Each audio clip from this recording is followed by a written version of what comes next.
Jadi ini adalah penipuan oleh oknum kepada Universitas Hasanuddin dan kepada masyarakat luas, saya kira, dan harus kita sama-sama kerjasama untuk membasmi dan menindaklanjuti agar yang bersangkutan bisa dihukum.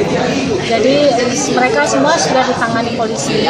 Yang tertangkap sudah 14 orang dan satu oknum adalah PNS UNAS, yang lainnya itu bukan orang UNAS. Jadi ini penipuan kepada masyarakat seperti penipuan umum tetapi memakai nama UNAS. Nah, yang kedua, kami menghimbau kepada masyarakat luas bahwa seluruh proses penerimaan mahasiswa baru di UNHAS itu terstruktur dan terorganisasi dengan sistem yang baik dan transparan.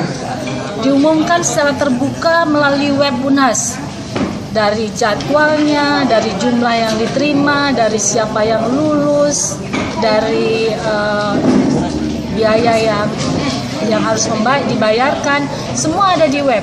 Jadi kalau ada oknum-oknum yang coba menghubungi dengan menjanjikan, maka itu jelas adalah penipuan.